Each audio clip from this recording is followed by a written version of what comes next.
I'm still not over it. I'm still not over the loss that happened on Thursday night to the New York Jets, 24-3. But we're going to do Overreaction Friday here on Patriots Today by Chat Sports because there might be a few changes to the Patriots offense and defense moving forward that unfortunately may not be out of the realm, may not be really crazy to discuss here on Patriots Today. And there is a lot to unpack because I know there's a lot of fans out there saying, we're going to go, 1-16. We're going to have the worst record in the year. And while I do not think that's the case, I do think there are some things that can definitely be addressed about what we saw yesterday against the Patriots, against the Jets, that just made me absolutely upset. It was embarrassing to watch that game. So nonetheless, let me go on ahead and get started here with a quick question for you guys. And that is just give me your one-word reaction to what you saw on Thursday Night Football that is just absolutely blown your mind. Give me your one-word reaction to the Patriots Thursday Night Football loss. Mine is embarrassing. It's just embarrassing because when you watch the Patriots, who actually looked like a pretty good ball team in the first 2 weeks, and then come out on primetime and forget how to tackle, forget how to do your job, it's unfortunate because us as Patriots fans, we understand that they can be better than that, but it's just not what we saw in week 3. Reaction number 1. Overreaction number 1 is fire Jerod Mayo. And ultimately, I see where you're coming from, honestly, because this is the solution, right? Just fire Jerod Mayo, get another coach, and now we win, right? No, you're wrong. This is a huge overreaction. Jerod Mayo, this is his first year head coaching. That was his first primetime game. You got to look at what he did in week 1 and week 2, and the fact that he did lead the Patriots to a win in week 1. He did lead the Patriots to an overtime loss against the Seattle Seahawks, but still putting up over 20 points on the board last night was not what Jerod Mayo can do. We've seen what he can do, and that's where that frustration really starts to come out. And, I hear you, man. I understand your concerns and your thoughts on this matter. So ultimately, let me tell you why I think this is an overreaction. Number 1 is that it's not just Jerod Mayo out there. There's a first-year offensive coordinator, a first-year defensive coordinator as well. And even Alex Van Pelt, he regretted not calling more run plays early. What did I say? Establish the run game first. And I do credit Jerod Mayo for wanting to ping pong a little bit, all right? Maybe mix up between the run game and the passing game, but the run game works. Solidify that, then you can take it to the air and start to throw the defense off a little bit. But ultimately, we also know that in week 3, you're still trying to find an identity, and there is a lot of identity crisis happening in New England. There are a lot of rookies. There are a lot of injuries. There are trades that are happening. And the Patriots are still trying to establish what kind of ball team they are. Not to mention, they have a veteran quarterback who's pretty much just like a stunt double in the backfield right now, knowing he's taking these hits over and over and over again, and he's not that guy. You know that they're just setting him up to start Drake Maye eventually. So they're still trying to figure out who they are on offense and on defense. But I will tell you this. I know it was a short week, but that team was not ready. They were not ready in 4 days to play another ball game. Defense looked like they did not know how to tackle. The offense did not know where they were running, what they were doing, what routes to go. The offensive line looked like they had never touched a man in their life when it came to blocking. That was a coaching mistake, for sure. Was that Jerod Mayo maybe just did not prepare them enough or prepare them the right way, but I know for a fact that team was not ready to play Thursday Night Football. And I saw this quote here actually before the game when Robert Kraft was talking to Taylor Rooks about, Jerod Mayo's first year, and Robert Kraft had nothing but great things to say about Jerod Mayo. So if you think a firing is coming anytime soon, that's why it's an overreaction. Robert Kraft here did say to Taylor Rooks ahead of the game that Jerod Mayo learned a lot from Bill Belichick in the technical background, but they're each special individuals I've gotten to know. Jerod over the last 15 years, and I picked him 5 years ago to be our next head coach. That's huge. It's great that he had the ability to train under Bill Belichick.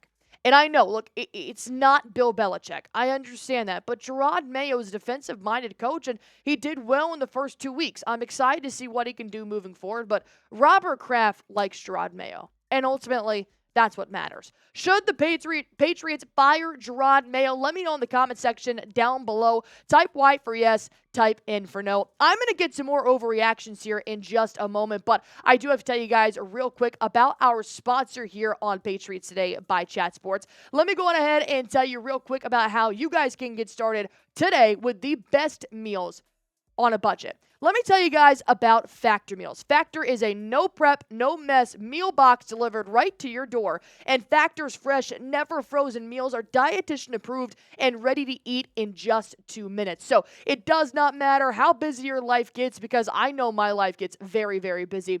The fact that you guys can just get this fresh, never frozen meal, pop it in the microwave, it's ready in less than 2 minutes, means that you're giving yourself nutritious and good eats on a budget while you're on the move. And it even will satisfy the pickiest eater in your family with over 35 different options to choose from every week and over 60 add-ons, because your girl be snacking, all right?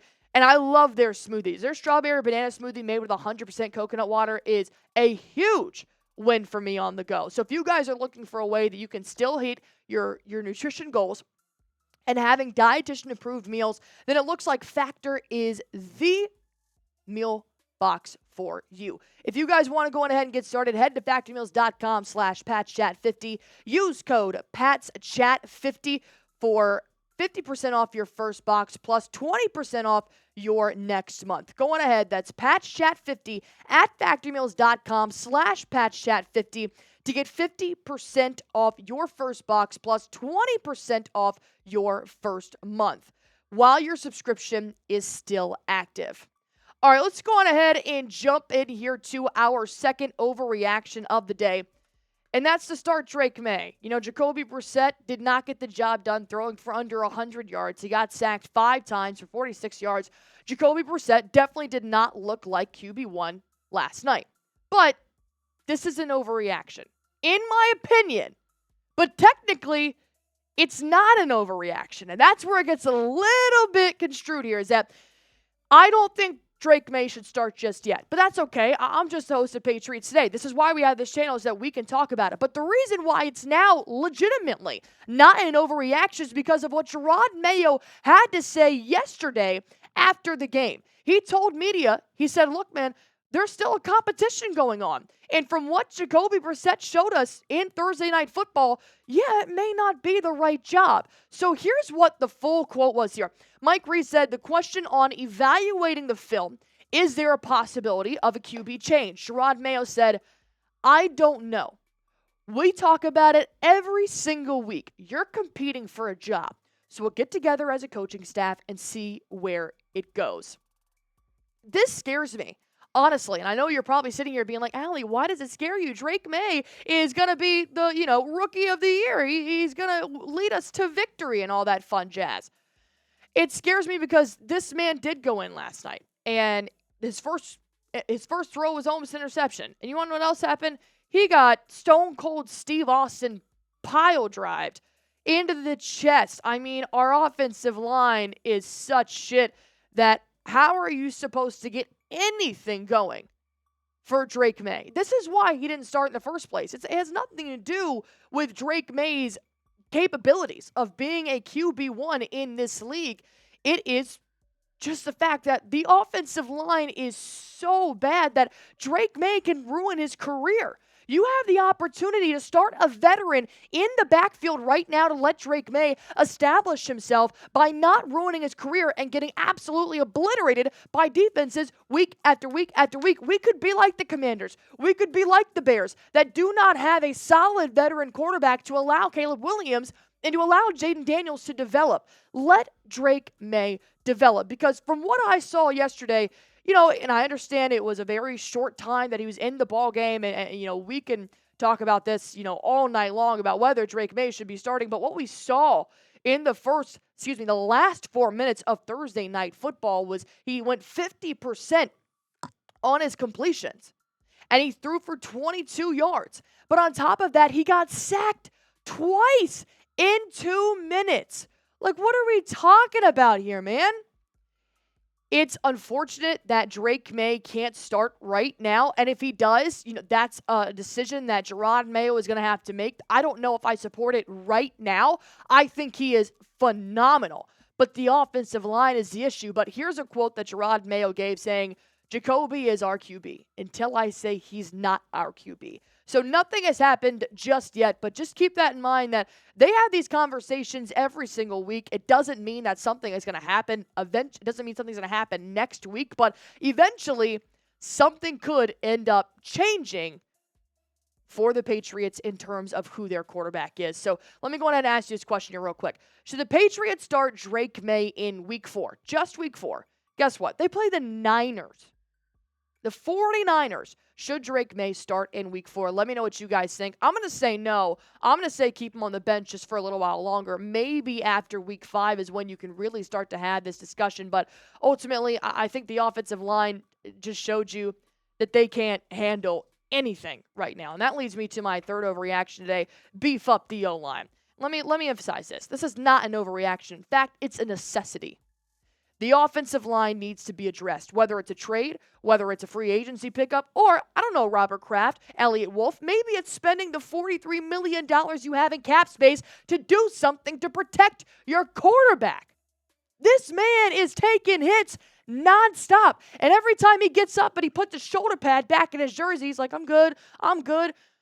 I mean, give this man a Nobel Peace Prize just for what he's done for the Patriots in the last 3 weeks, and the hits keep coming, and he keeps getting back up. There is going to be one hit where he does not get back up, and the Patriots are really in trouble.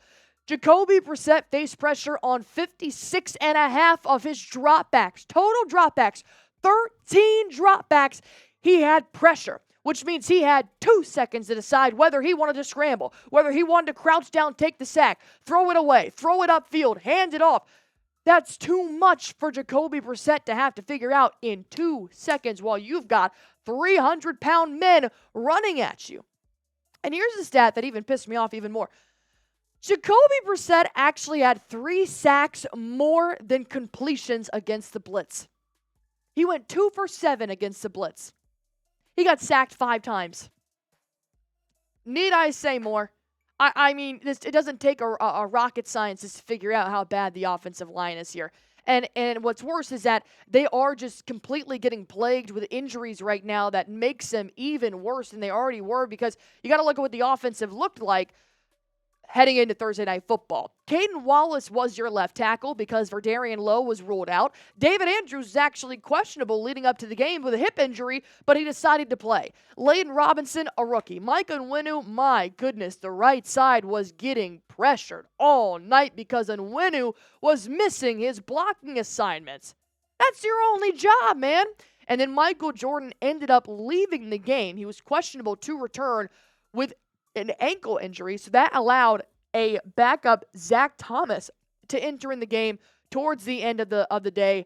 So it was just one thing after another. So unfortunately now we're going to have to keep an eye on what this Patriots offensive line is going to look like moving forward, which is why I cannot stress enough that I want the Patriots to please, for the love, add some depth. Free agency, trade, splurge, I don't care, but A for ad, that is what I'm spamming because it is ridiculous what I have had to watch in the last 3 weeks. And unfortunately, it's only going to get worse. So let me know what you guys think. Should the Patriots add offensive line depth? Thank you guys so much. And sorry for being all over the place. I produced myself this video, so if you guys stuck around for 15 minutes, I really do appreciate that. But nonetheless, go ahead and let me know what you guys think in the comment section down below. And as always, go Patriots and hit that sub button.